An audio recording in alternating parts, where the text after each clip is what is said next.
ഇന്ന് നമുക്ക് വളരെ പ്രധാനപ്പെട്ട ഒരു വിഷയം ചർച്ചയ്ക്ക് എടുക്കാം. എത്ര കഷ്ടപ്പെട്ട് പണം ഉണ്ടാക്കിയാലും ഇത് കയ്യിൽ നിൽക്കുന്നില്ല എന്ന ഒരു പ്രശ്നം പലർക്കും ഉണ്ട്. എന്താണ് ഇതിന് കാരണം?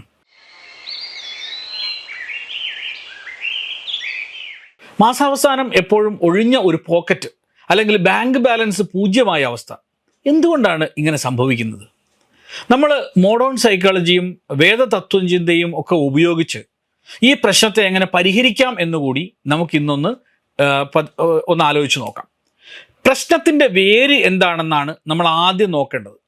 നിങ്ങൾ എപ്പോഴെങ്കിലും ചിന്തിച്ചിട്ടുണ്ടോ, നമ്മുടെ മുത്തശ്ശിമാർ വളരെ കുറഞ്ഞ വരുമാനത്തിൽ ജീവിച്ചവരായിരുന്നു. പക്ഷെ അവർക്ക് സേവിങ്സ് ഉണ്ടായിരുന്നു, സുരക്ഷിതത്വം ഉണ്ടായിരുന്നു, സ്വർണം ഉണ്ടായിരുന്നു, വീട് ഉണ്ടായിരുന്നു, കടമില്ലായിരുന്നു.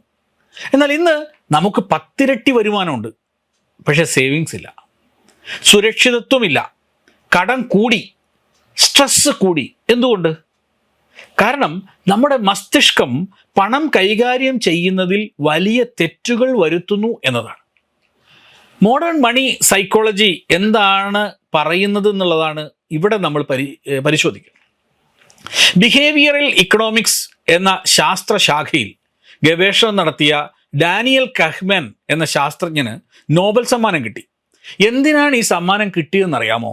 അദ്ദേഹം തെളിയിച്ചു, മനുഷ്യർ പണകാര്യങ്ങളിൽ അല്ലെങ്കിൽ പണത്തിൻ്റെ കാര്യത്തിൽ യുക്തിപരമായി ചിന്തിക്കുന്നില്ല എന്ന്. പല കാര്യങ്ങളിലും യുക്തി ഉപയോഗിച്ച് ചിന്തിക്കുമെങ്കിലും പണത്തിൻ്റെ കാര്യം വരുമ്പോൾ അവർ യുക്തിപൂർവ്വം ചിന്തിക്കുന്നില്ല മനുഷ്യർ എന്നാണ് അദ്ദേഹം കണ്ടെത്തിയത്. നമ്മുടെ മസ്തിഷ്കം ചിട്ടയായ രീതിയിൽ തെറ്റുകൾ വരുത്തുന്ന ഒരു മേഖലയാണിത്. ചിട്ടയായ രീതിയിൽ തെറ്റുകൾ വരുത്തുക. ഏതൊക്കെ തെറ്റുകളാണ് അത് എന്നാണല്ലോ നമുക്ക് നോക്കേണ്ടത്. ഒന്നാമത്തത് ഇൻസ്റ്റൻറ്റ് ഗ്രാറ്റിഫിക്കേഷൻ ബയാസ് ആണ്. Instant gratification bias. നമുക്ക് ഉടനടി സന്തോഷം വേണം, ഭാവിയേക്കാൾ ഇന്നത്തെ സ്ഥിതിക്ക് കൂടുതൽ വില കൊടുക്കുക. ഒരു ഉദാഹരണം പറഞ്ഞാൽ, നിങ്ങൾക്ക് ഇന്ന് 10,000 രൂപ കിട്ടും, അല്ലെങ്കിൽ ഒരു വർഷം കഴിഞ്ഞ് 15,000 രൂപ കിട്ടും എന്ന് ഒരാൾ നിങ്ങളോട് പറഞ്ഞു എന്ന് വിചാരിക്കാം. ഇന്നാണെങ്കിൽ നിങ്ങൾക്ക് 10,000 രൂപ തരും, ഒരു വർഷം കഴിഞ്ഞാണെങ്കിൽ 15,000 രൂപ കിട്ടും. ഏതാണ് തിരഞ്ഞെടുക്കുക? മിക്കവരും ഇന്നത്തെ 10,000 തിരഞ്ഞെടുക്കും. എന്തുകൊണ്ടാണ്?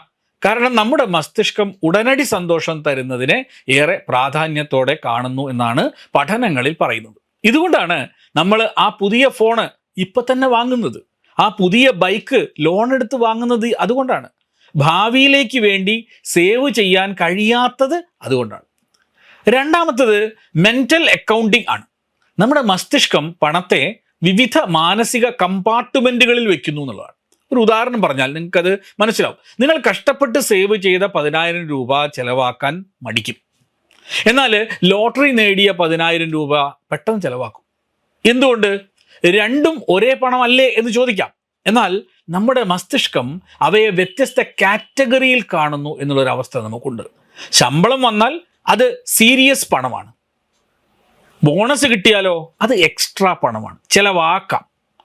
ഇത് അപകടകരമായ ചിന്താഗതിയാണ്.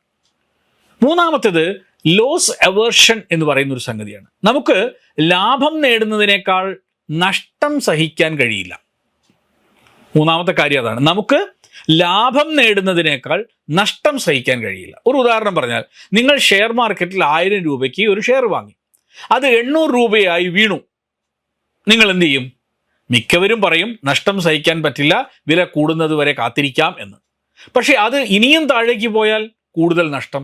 ശരിയായ തീരുമാനം നഷ്ടം മനസ്സിലാക്കി വേഗം പുറത്ത് വരിക എന്നുള്ളതല്ലേ. എന്നാൽ നമ്മുടെ മസ്തിഷ്കം ഇത് അനുവദിക്കില്ല. അപ്പോൾ നമ്മൾ നേരെ തിരിച്ചാണ് ചിന്തിക്കുക, ഇത് തിരിച്ച് അതേ പൈസ ആവട്ടെ എന്ന് ആലോചിക്കും. നാലാമത്തത് സോഷ്യൽ കമ്പാരിസൺ ആണ്. നമ്മുടെ സുഹൃത്ത് പുതിയ ഒരു കാറ് വാങ്ങി, ഉടനെ നമുക്കും കാറ് വേണം. അയൽക്കാരൻ വലിയ വീട് വാങ്ങി, നമുക്കും വലിയൊരു വീട് വേണം. ഇതിനെ വിളിക്കുന്നത് keeping up with the Jones എന്നാണ്. മറ്റുള്ളവരുമായി താരതമ്യം ചെയ്ത് ജീവിക്കുന്നു. പക്ഷെ അവരുടെ സാമ്പത്തിക സ്ഥിതി നമുക്കറിയില്ല. അവർ കടം വാങ്ങിയാണോ ഈ കാറ് വാങ്ങിയതെന്ന് നമുക്കറിയില്ല. അവർ മറ്റെവിടെയെങ്കിലും സേവ് ചെയ്യുന്നുണ്ടോ നമുക്കറിയില്ല. നമ്മുടെ സാമ്പത്തിക തീരുമാനങ്ങൾ മറ്റുള്ളവരുടെ ജീവിതശൈലിയെ അടിസ്ഥാനമാക്കിയാൽ നാശമുറപ്പാണ് എന്നുള്ളതാണ് പ്രധാനമായി മനസ്സിലാക്കേണ്ട കാര്യം. അഞ്ചാമത്തെ കാര്യം എന്താണ്? അവൈലബിലിറ്റി ബയസ് എന്ന് പറയും.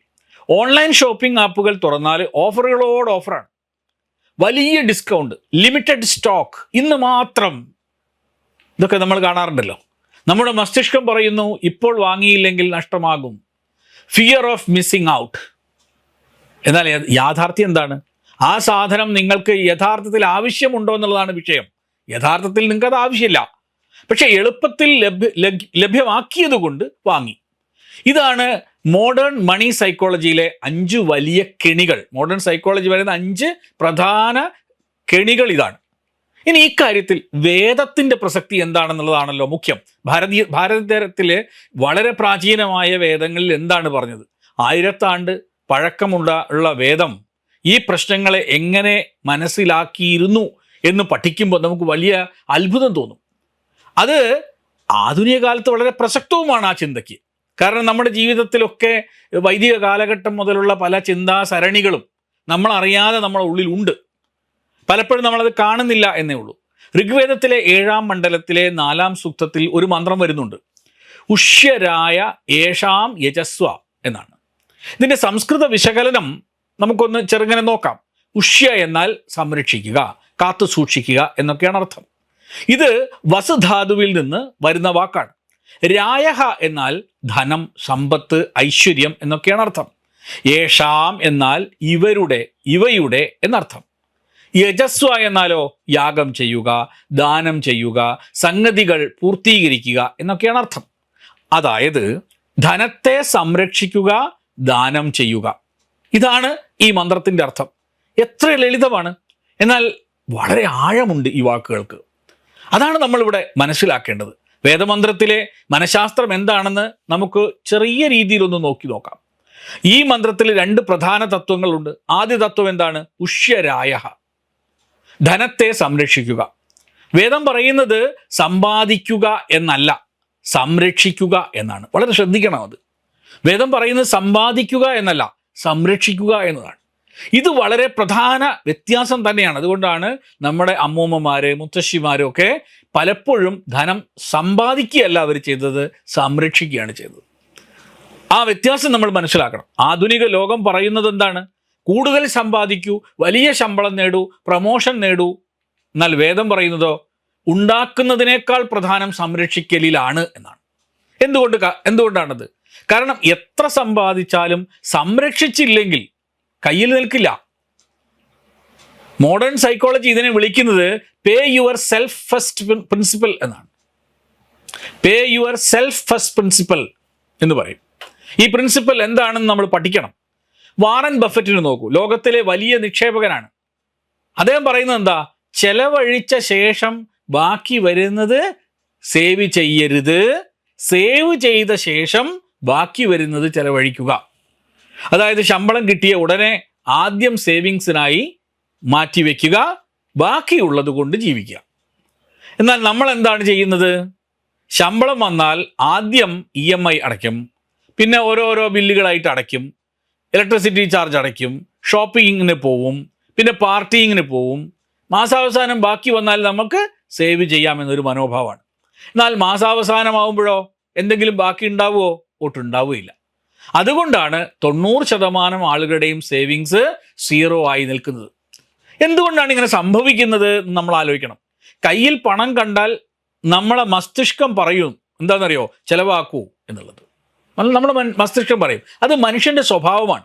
അതുകൊണ്ട് വേദത്തിൻ്റെ സൂത്രം ഇൻകം വന്ന ഉടനെ അതിനെ സംരക്ഷിക്കുക, അത് കണ്ണിൽ നിന്ന് മറച്ചു വയ്ക്കുക, അത് ബാങ്കിലെ മറ്റൊരു അക്കൗണ്ടിലേക്ക് ട്രാൻസ്ഫർ ചെയ്യാം, മ്യൂച്വൽ ഫണ്ടിലേക്ക് ഇൻവെസ്റ്റ് ചെയ്യാം, ഫിക്സഡ് ഡെപ്പോസിറ്റിൽ ഇടാം.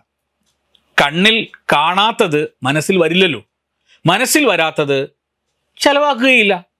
ഇതാണ് ഓട്ടോമേറ്റ് യുവർ സേവിങ്സ് എന്ന് ആധുനിക ഈ ഫിനാൻസിലൊക്കെ പറയുന്ന തത്വം. Automate your savings. സാലറി അക്കൗണ്ടിൽ നിന്ന് ഓട്ടോമാറ്റിക് ട്രാൻസ്ഫർ സെറ്റ് ചെയ്യുക. ഓരോ മാസവും ശമ്പളം വന്ന ഉടനെ 20% സേവിങ്സിലേക്ക് പോകും. നിങ്ങൾ കാണില്ല. അങ്ങനെയാണെങ്കിൽ വർഷാവസാനം നിങ്ങൾക്ക് നല്ല സേവിങ്സ് ഉണ്ടാവും. ഞാനൊരു ചെറിയ ഉദാഹരണം പറഞ്ഞുകൊണ്ട് നിങ്ങളെ മനസ്സിലാക്കിക്കാൻ ശ്രമിക്കാം. രാജു എന്നൊരു സോഫ്റ്റ്വെയർ എഞ്ചിനീയർ, സാങ്കല്പിക പേരാണ്, മാസം 50,000 രൂപയാണ് അദ്ദേഹത്തിൻ്റെ ശമ്പളം. പക്ഷേ മാസം അവസാനം എപ്പോഴും കയ്യിൽ 0 ആണ്. അയാൾ ഒരു ഫിനാൻഷ്യൽ അഡ്വൈസറെ കണ്ടു. അഡ്വൈസർ പറഞ്ഞു, ഇനി മുതൽ ശമ്പളം വന്ന ഉടനെ 10,000 രൂപ നിങ്ങൾ ഒരു സേവിങ്സ് അക്കൗണ്ടിലേക്ക് ഉടനെ ഓട്ടോമാറ്റിക്കായിട്ട് മാറ്റണം എന്ന് പറഞ്ഞു. രാജു പറഞ്ഞു, 10,000 രൂപ കുറഞ്ഞാൽ എനിക്ക് എങ്ങനെ ജീവിക്കാൻ പറ്റും പിന്നെ? അപ്പോൾ ഫിനാൻഷ്യൽ അഡ്വൈസർ പറഞ്ഞു, ട്രൈ ചെയ്ത് നോക്ക്. രാജു ട്രൈ ചെയ്തു. ആദ്യ മാസം അല്പം ബുദ്ധിമുട്ടി, 2-ാം മാസം കുറച്ച് അഡ്ജസ്റ്റ് ചെയ്തു, 3-ാം മാസം മുതൽ ശീലമായി. 1 വർഷം കഴിഞ്ഞപ്പോൾ അയാൾക്ക് 1,20,000 രൂപ സേവിങ്സ് ആയി. കഴിഞ്ഞ 10 വർഷമായി 0 സേവിങ്സ് ആയിരുന്ന രാജുവിന് 1 വർഷം കൊണ്ട് 1,00,000 രൂപ സേവ് ചെയ്യാൻ കഴിഞ്ഞു. എങ്ങനെയാണ്? ഉഷ്യരായ എന്ന് പറയുന്ന വേദതത്വം നടപ്പിലാക്കി. ആദ്യം സംരക്ഷിക്കുക. സുഹൃത്തുക്കളെ, ഇന്നത്തെ എപ്പിസോഡിൽ നമ്മൾ മനസ്സിലാക്കിയത് മോഡേൺ മണി സൈക്കോളജിയിലെ 5 വലിയ കെണികളെ കുറിച്ചാണ്. ഒപ്പം വേദമന്ത്രത്തിലെ കാര്യങ്ങളെക്കുറിച്ചും പഠിച്ചു. ഇൻസ്റ്റന്റ് ഗ്രാറ്റിഫിക്കേഷൻ ബയസ് എന്നുള്ളത് വളരെ ഇമ്പോർട്ടൻ്റ് ആയിട്ടുള്ള ഒരു പ്രശ്നമാണ്. Instant gratification bias, mental accounting, loss aversion, social comparison, availability bias, ഈ കെണികളിൽ നമ്മൾ വീഴുന്നത് കൊണ്ടാണ് നമ്മുടെ സമ്പത്ത് നശിക്കുന്നതെന്ന് നമ്മൾ ഓരോരുത്തരും ഈ സുപ്രഭാതത്തിൽ അറിയണം. എന്നാൽ വേദം 1000 മുമ്പ് പറഞ്ഞു, ഉഷ്യരായ, ധനത്തെ സംരക്ഷിക്കുക. ശമ്പളം വന്ന ഉടനെ ആദ്യം സേവ് ചെയ്യുക, കണ്ണിൽ പെടാത്ത അവസ്ഥയിലേക്ക് എത്തിക്കുക, ഓട്ടോമേറ്റ് ചെയ്യുക. എന്നാൽ ഇതിൽ 2-ാമത്തെ തത്വം കൂടി ഉണ്ട്. യജസ്വ എന്നാണ്, അത് ദാനം ചെയ്യുക എന്നാണ്. എന്താണ് ഈ 2-ാമത്തെ തത്വം? എന്തുകൊണ്ട് സംരക്ഷിച്ചതിൽ നിന്ന് ദാനം ചെയ്യണം? അതാരും ചെയ്യാറില്ല പലപ്പോഴും. അത് എങ്ങനെയാണ് പ്രായോഗികമാക്കാൻ പറ്റുക? അതിന് നമുക്കുള്ള ചില നുറുങ്ങ് വിദ്യകൾ എന്തൊക്കെയാണ്? ഇതിനെക്കുറിച്ചൊക്കെ നമുക്ക് നാളെ വിശദമായി ചർച്ച ചെയ്യാം. നിശ്ചയമായും നിങ്ങൾ ഇത് പഠിക്കേണ്ടതാണ്. സാമ്പത്തിക സ്ഥിതിയെക്കുറിച്ച് സ്വയം മനസ്സിലാക്കേണ്ടതാണെന്ന് പറഞ്ഞുകൊണ്ട് എല്ലാവർക്കും ശുഭദിനം ആശംസിക്കുന്നു.